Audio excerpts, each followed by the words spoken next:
A shock merger in the world of golf, sparking mixed reactions the world over. And that's after PGA Tour agreed to join forces with LIV Golf. And together with DP World Tour, the three are set to form a yet-to-be-named commercial entity, sparking fierce debate over the future of the sport. The PGA and DP World Tours, once the sworn enemies of rival LIV Golf, are now partners, whether the participating golfers like it or not. A deal that effectively ends the biggest dispute in men's professional golf. How did we get to this point, and how did we go from, a confrontation to now being partners? We just realized that we were better off together than we were fighting or apart. Many took swiftly to social media to celebrate the move, including Hall of Fame golfer Phil Mickelson, among one of the most prominent defectors to LIV. Even former US President Donald Trump chimed in, himself an avid golfer and owner of multiple courses. He praised the big, beautiful and glamorous deal. Others less eager about the announcement, like two-time major champion Colin Morikawa, who, like many PGA Tour players, was caught cold by the move. Several even accusing the body's chief of hypocrisy. I recognize that people are going to call me a hypocrite, and anytime I've said anything, I said it with the information I had at that moment, and I said it based on someone that's trying to compete for the PGA Tour and our players.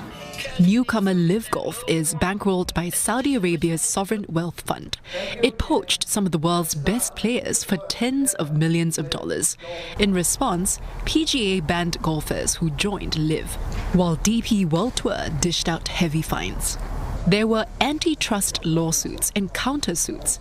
This agreement will put an end to all pending cases, but it's unlikely to deflect the growing pushback against LIV Golf and its owner, Saudi Arabia's crown prince, whose human rights record has been questioned. Under this new agreement, the Saudi Public Investment Fund will now pour billions into the newly formed entity. It's unclear how the deal will impact the current season. For more, Will Denslow joins us live now from New York. Will, there's no two ways about it. These are odd bedfellows. How did this sudden agreement between PGA and LIV Golf come about? You're absolutely right. Of course, as we heard in that package just moments ago, there was legal action facing both sides. So these were not two teams that came to the table willingly. It seems, but essentially the narrative from some analysts is that both entities thought that they were better off together. Of course, we've seen that over the past year or so since LIV came to fruition, we saw about close to 50 prominent golfers move away to what many referred, of course, over the past year or so to a breakaway rogue league. So this was very much a league that in the golfing community was seen as pariahs. And when it comes to what this means going forward, well, we've heard from Jay Monahan, who is a prominent member in the golfing associations, says that essentially there won't be any changes to the 2023 season, but cagey on details beyond that. So it seems like while this agreement has been made, there is still work to be done on what exactly this means for golfing fans and for the players themselves. We know that a board still needs to be established. We understand the PGA will remain control of the board. But of course, when it comes to the investment, the financial side of things, that will be very much in the hands of the Sovereign Wealth Fund and those that control the stakes in the LIV tournament. And speaking of the fans and players, Will, they've expressed shock on the back of this move. What impact do you think it's going to have, this merger? What does it mean for the sport in general?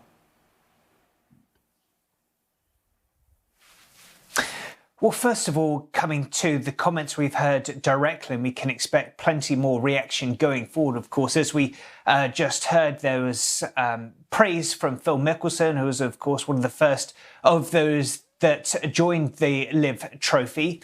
And we've heard from Jay Monahan, who says that there was a discussion between he and a number of the players ahead of the Canadian Open, who said, and Jay Monahan saying that it was certainly a heated discussion. We've heard from one of the players, US golfer Johnson Wagner, who says there was a lot of anger directed at the pointed at the direction of the golfing commissioner Monahan. So that just shows you that the players are very much up in arms. There are reports that some players felt blindsided by this movement. And when it comes to bringing the tours together, well, that is very much an interesting question, considering the fact that it was hugely disruptive to the world of golf to see it essentially split in two, to see so many high-profile golfers in the minds of many golf fans take a paycheck and join the LIV League and to give up on the PGA Tour. So certainly, even if a new format of the game is established, many of those rifts created over the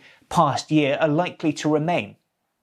And they'll be waiting for the dust to settle over the green on this one, Will Denslow there in New York. Thank you.